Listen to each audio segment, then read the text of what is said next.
Whether you consider yourself an amateur photographer or you just want to create better family photos, there are many things you can do to get better photos. Here are some easy tips to use the next time you head out with your digital camera. Even a beginner can take professional-looking photos suitable for framing. First, be prepared. Keep all your photography equipment ready for use. Collect everything you'll need into one place. A camera bag is ideal because it keeps all your stuff together and lets you carry it all with you. Everything in its place.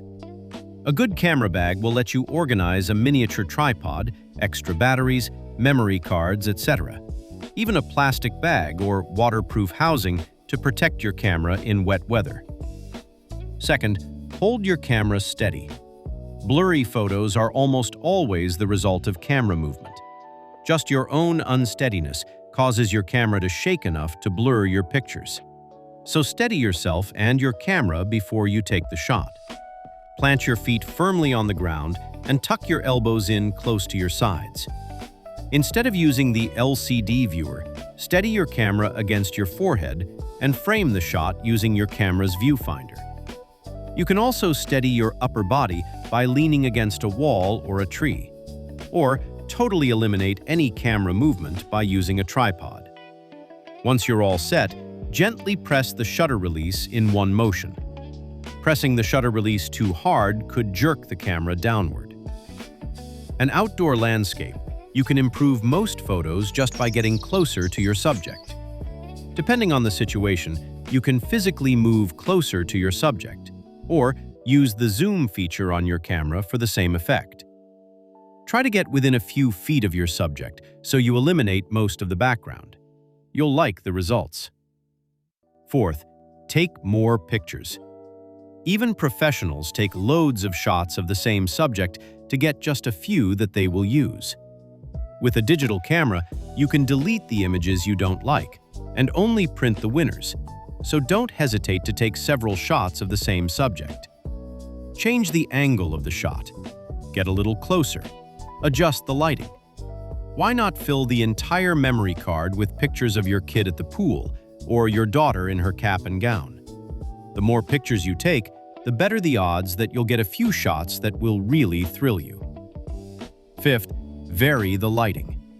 Using natural light will give better skin tones when photographing people, so try not to use the flash if you don't have to. Outdoor daylight shots are easy, but you'll have to be a little more creative when shooting indoors. Try using the light coming in from a window for warmer tones than you would get using the flash. Experiment with natural lighting. You can get stronger shadows by moving your subject closer to a window, and turning your subject can create more dramatic shadows.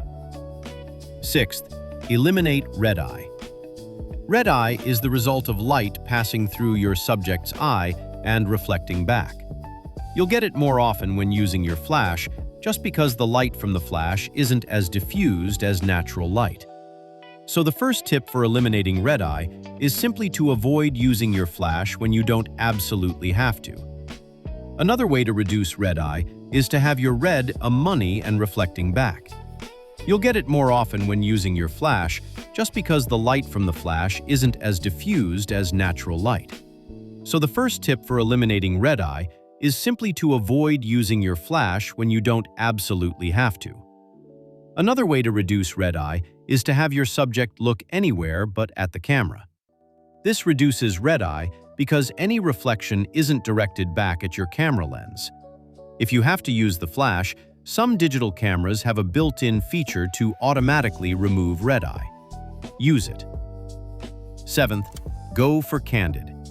Instead of posing two or more people looking directly at the camera, get a shot of them interacting with one another.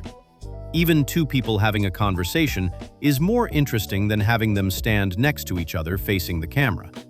Some of the best professional portraits have the subject captured deep in thought, with their attention focused inward rather than on the camera lens. It makes a more interesting shot.